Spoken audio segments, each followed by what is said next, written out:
all you up in the balcony there. This is our first show before a live audience. Thousands of people showed up for tickets. We could only let about 800 in. Let's hear it, folks. I just want people to know that you're really here. Thank you, thank you. Very good. Listen, today we have Adam in the control room. I have to give these credits. And Mario on camera.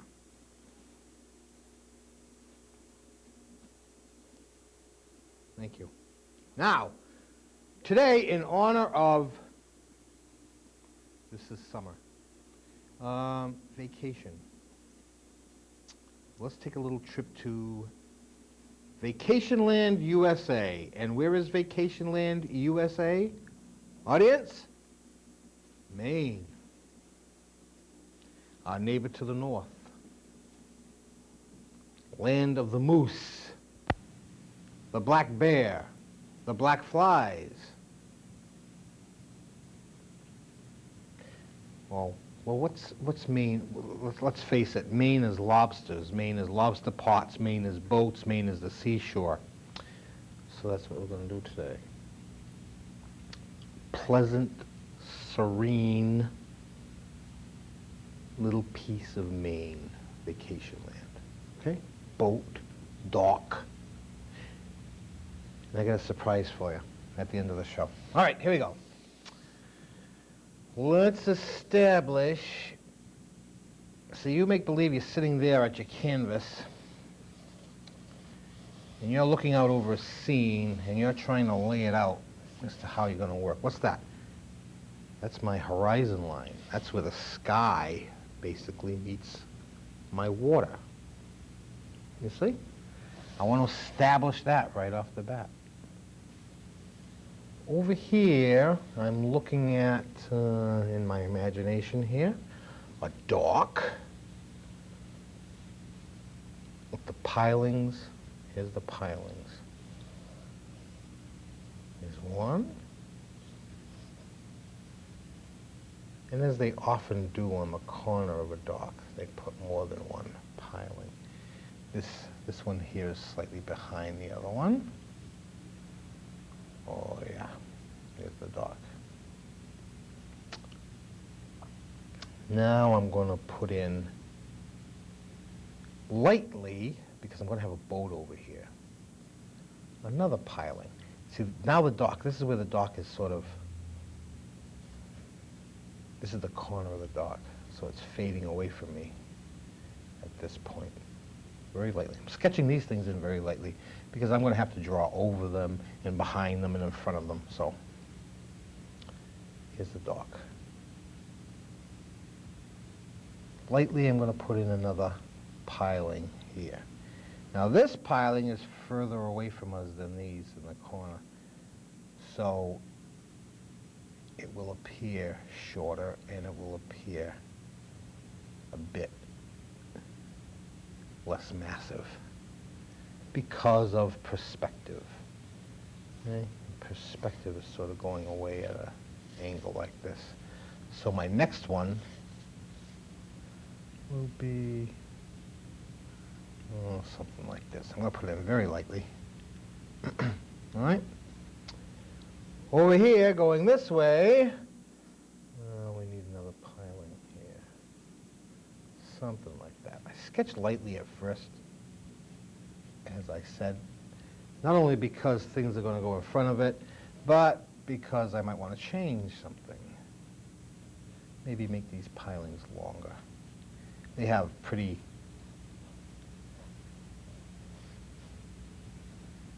they have very diverse tides in Maine, don't they? We'll have to put a ladder or something here so that it's understood that you can get from the low tide mark up to the dock. Hey, how about a boat? And what kind of boat are we going to put in the water? Remember, we're in Maine. What kind of boat are we going to use? Lobster boat. This boat's going to have its stern facing us. Now see, we've established, this is sort of the bottom of this piling where it touches the water. Not the bottom of the piling, but where it enters the water. So you got to keep that in mind as to where you place the stern of the boat, which also is sitting in the water, hopefully. Just a little shape like that for the stern of my boat. Let's make it a little bigger. Okay. This is going to be a tricky part. See, I got to kind of build the basic boat. I got to sweep up towards the bow. It takes on an odd shape. And there's only one way you're going to get used to the way that shape flows, and that is by practice. Go out and sketch boats. Draw them and draw them. Draw till you drop. See? There she sits in the water. The lobster boat has the wheelhouse way up forward, which if you're just basically going to draw a box, see?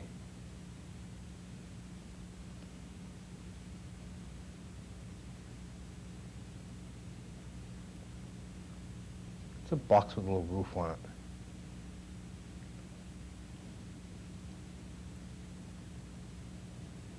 You see what I mean?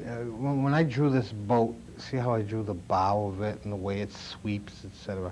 Now when this drawing is finished, you won't even see the bow of that boat. It won't be visible. But you have to draw it because you need a base to work from. If I didn't draw that bow and the front of the boat, which is not going to be seen in the finished, I wouldn't know where to put this cabin, this wheelhouse. I wouldn't be able to put it correctly, place it so that it would look like it's sitting on the boat. Now, you see what I'm drawing in here? This is a window, porthole, I guess. I'm inside that wheelhouse now. And here is actually what amounts to the windshield. I don't know what you call it in a boat. Oh, if we wanted to get real tricky with the detail, you could put the wheel in there. Right? That's about as much detail. How about laying across the stern? I almost said the back of the boat. That is the stern, folks. Lobster pot. Right? Just a little bit of detail to show it is a lobster boat. Let's say she's got to have a little bit of a mast just to hold up her antenna, and maybe she's got a radar. Okay. Coming along, just sliding up the outside of this wheelhouse, it's going to be the exhaust, the exhaust for the motor. Okay, bing, bada bing, bada bing, bada bing. Got a boat, got a wharf basically sketched out. Now I can see where I might want to add another piling down here. And indications of another one. Just an indication that our wharf keeps going. How about sitting on top of our wharf now will be some sort of a seaside shack. Maybe that's where they sell their lobsters. Now that's going to have to follow that same perspective. Okay, we'll bring the other wall down here. You're going to see this take shape as I go along. Here's the roof line.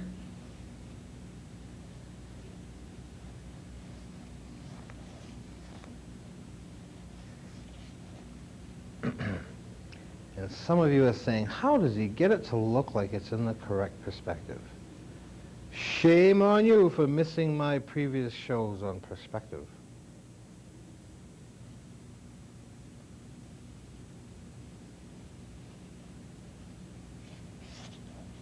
Here's the roof. Notice I put a little swale in the roof line. You know why?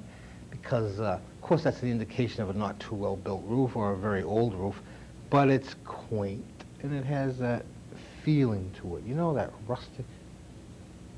What's more boring than the looks of a well-constructed building? It's boring.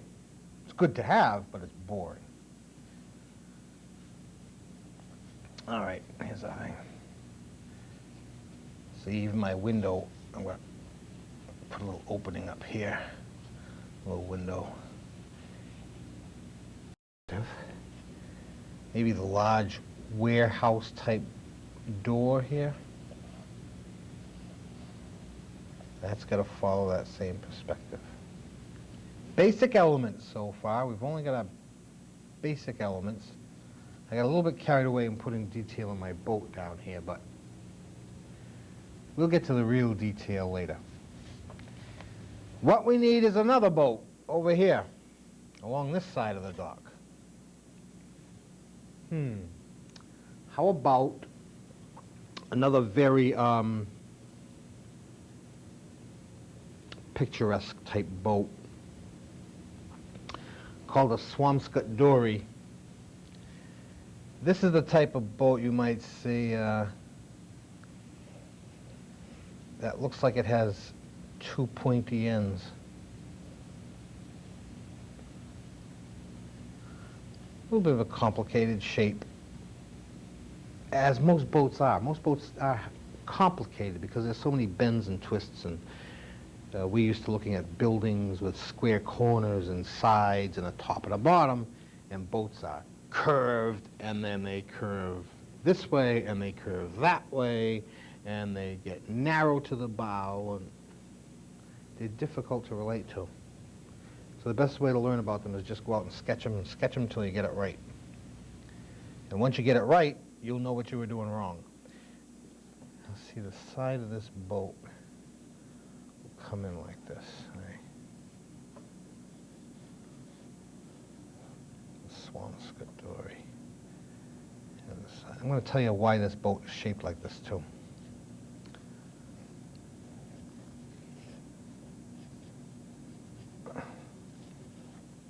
There's a reason. Mario, do you know the reason? Mario doesn't know the reason. What kind of boat is this, Mario? Swampscott dory. Mario pays attention. Swampscott dory. So the water doesn't get inside. You know he's right. He doesn't know it, but he's right. It's like the old Nova Scotias.